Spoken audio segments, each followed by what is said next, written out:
আজ 13ই আগস্ট বুধবার। আজকের কয়েকটি বিশেষ গুরুত্বপূর্ণ সংবাদ।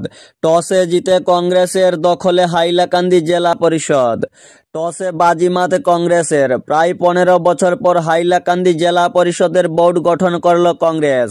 বিজেপি ও কংগ্রেসের মধ্যে 4-4 ভোটে টাই হওয়ার পর গতকাল টসে জয়লাভ করে চেয়ারম্যান নির্বাচিত হন ফাতেমা বেগম চৌধুরী। পঞ্চায়েত ভোটে নির্দল প্রার্থী হিসেবে জয়ী হলেও গতকাল আনুষ্ঠানিকভাবে কংগ্রেসে যোগ দেন তিনি। অন্যদিকে তীরেই এসে তরি ডুবল বিজেপি চেয়ারম্যান পদপ্রার্থী পম্পা দাসের। উল্লেখ্য, 8 সদস্য বিশিষ্ট হাইলাকান্দি জেলা পরিষদে প্রথম অবস্থায় কংগ্রেসের 3, বিজেপির 3 এবং 2 নির্দল প্রার্থী জয়ী হয়েছিলেন। কংগ্রেস গতকাল নির্দল প্রার্থী ফাতেমা বেগমকে দলে টেনে চেয়ারম্যান পদপ্রার্থী হিসেবে মনোনীত করে। টানটান উত্তেজনার মধ্যে জেলা পরিষদ কার্যালয়ে নবাগত সদস্যদের শপথ গ্রহণ এবং চেয়ারম্যান ও ভাইস চেয়ারম্যান পদের নির্বাচন অনুষ্ঠিত হয়। নতুন বোর্ডের ভাইস চেয়ারম্যান হিসেবে নারায়ণপুর বন্দুকমারা আসনের সদস্য জুহি আক্তার লস্কর বিনা প্রতিদ্বন্দ্বিতায় নির্বাচিত হয়েছেন। গতকাল বিকেল 3টায় শুরু হয় হাইলাকান্দি জেলার বহু প্রতীক্ষিত জেলা পরিষদের বোর্ড গঠন প্রক্রিয়া। প্রথমে 8 জন জেলা পরিষদ সদস্য শপথ গ্রহণ করেন। এরপর অনুষ্ঠিত হয় চেয়ারম্যান ও ভাইস চেয়ারম্যান পদের নির্বাচন। হিমন্তের সৌজন্যে ধলাই আজ পূর্ণাঙ্গ সমজেলা।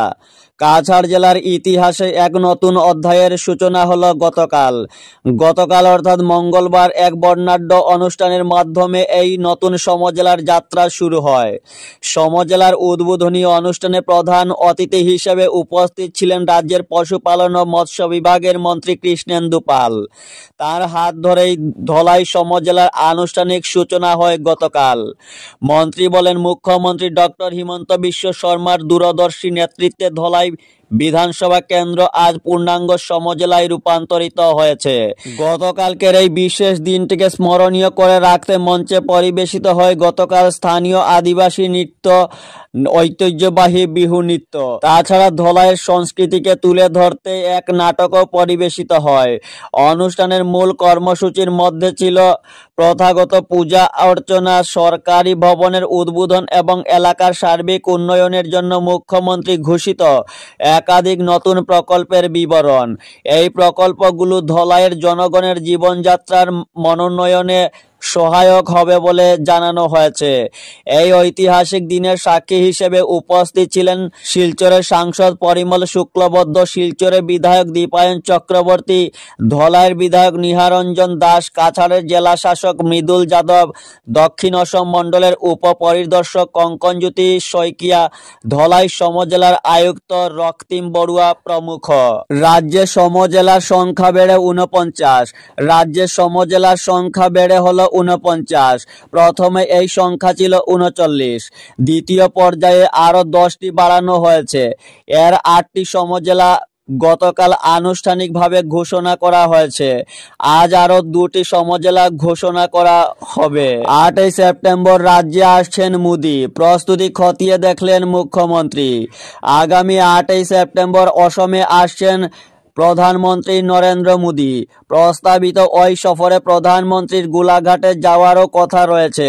তাই মোদির সফরের প্রস্তুতি খতিয়ে দেখতে গতকাল দেড়গাঁওয়ে রাজ্য পুলিশের সম্মেলন কেন্দ্রে এক পর্যালোচনা বৈঠকে অংশ নেন মুখ্যমন্ত্রী ওই বৈঠকে প্রস্তুতির বিভিন্ন দিক খতিয়ে দেখেন। গৌহাটির ক্যান্সার হাসপাতালে বাড়ল মাশুল, হিমন্তের হস্তক্ষেপ দাবি।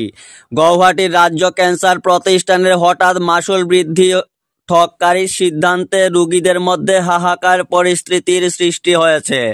কোনো আগাম নোটিশ ছাড়াই গতকাল থেকে মহানগরের ক্যান্সার হাসপাতালে চিকিৎসার নামে বিভিন্ন খাতে বর্ধিত মাশুল কার্যকর করা হয়েছে।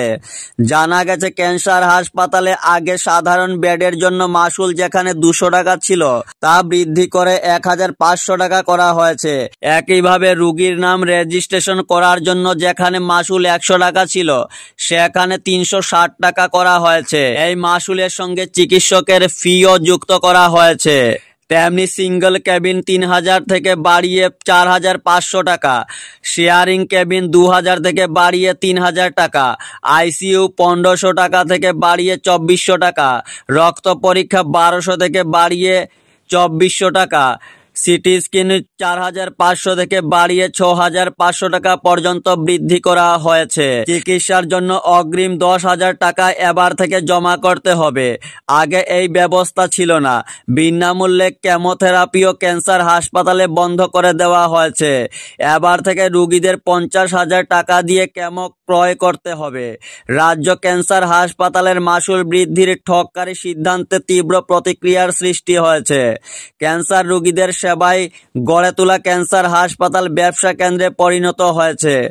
এই অভিযোগ তুলে একাংশ রোগীর পরিজন ফি বৃদ্ধি নিয়ে মুখ্যমন্ত্রীর হস্তক্ষেপ দাবি করেছেন। বিশ্বম্ভরপুরে আটক 9 রোহিঙ্গা। ভারত থেকে বাংলাদেশে পালিয়ে যাবার সময় পশ্চিম কাটিগড়ার বিশ্বম্ভরপুর গ্রামে জনতার হাতে আটক হয়েছে 2 পুরুষ 2 মহিলা সহ মোট 9 জন রোহিঙ্গা নাগরিক। ঘটনাটি ঘটেছে গতকাল রাত 8টায় কুশিয়ার কুলজিপির বিশ্বম্ভরপুর গ্রামে। বেআইনি প্রমাণিত হলে বিহারে নিবিড় সংশোধন প্রক্রিয়া বাতিলের ইঙ্গিত সুপ্রিম কোর্টের। বিহারের ভোটার তালিকার নিবিড় সংশোধন বা এসআইআর প্রক্রিয়া নিয়ে এবার প্রশ্ন তুলেছে দেশের সর্বোচ্চ আদালত। গতকাল সুপ্রিম কোর্ট ইঙ্গিত দিয়েছে, যদি এই প্রক্রিয়া বেআইনি বলে প্রমাণিত হয় তবে গোটা এসআইআর প্রক্রিয়া বাতিল হয়ে যেতে পারে। এমন রায় কার্যকর হলে ভোটের মাত্র 2 মাস আগে নির্বাচন কমিশন বড় ধরনের ধাক্কা খাবে বলে মনে করা হচ্ছে। কমিশনের সিদ্ধান্তে শিলমোহর সুপ্রিম কোর্টের। নাগরিকত্বের প্রমাণপত্র আধার নয়। নির্বাচন কমিশন আগেই সুপ্রিম কোর্টে হলফনামা দিয়ে জানিয়েছিল, আধার নথিকে নাগরিকত্বের প্রমাণ হিসাবে বিবেচনা করা যায় না। গতকাল শুনানিতে শীর্ষ আদালত সহমত পোষণ করল কমিশনের সঙ্গে। সুপ্রিম কোর্টেরও পর্যবেক্ষণ, আধার নাগরিকত্বের প্রমাণ নয়। এই নথির ভিত্তিতে নাগরিকত্ব আলাদাভাবে যাচাই করা প্রয়োজন। শীর্ষ আদালত জানিয়ে দিল, আধার কার্ড কেবলই পরিচয়পত্র, সেটা নাগরিকত্বের চূড়ান্ত প্রমাণপত্র হতে পারে না। কমিশন যে সিদ্ধান্ত নিয়েছে সেটাই সঠিক। বিহারের ভোটার তালিকায় স্পেশাল ইন্টেন্সিভ রিভিশন নিয়ে একাধিক মামলা দায়ের হয়েছে সুপ্রিম কোর্টে। ওই সংক্রান্ত একটি মামলার শুনানিতে বিচারপতি সূর্যকান্তর নেতৃত্বাধীন ডিভিশন বেঞ্চ জানিয়ে দিল, নির্বাচন কমিশনের অবস্থানই সঠিক।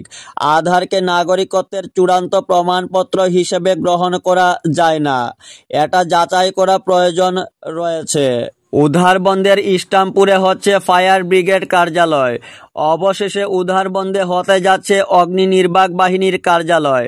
উধারবন্দের ইস্টামপুরে অগ্নি নির্বাক বাহিনীর কার্যালয়ের জন্য জেলা পুলিশ সুপারকে জমি হস্তান্তর করেছেন অ্যাসিস্ট্যান্ট সেটেলমেন্ট অফিসার।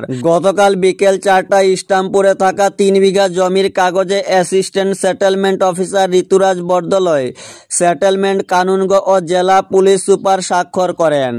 এরপর অগ্নি নির্বাক বাহিনীর শিলচরের ওসি দিলওয়ার হোসেনকে জমির কাগজ সমঝে দেওয়া হয়।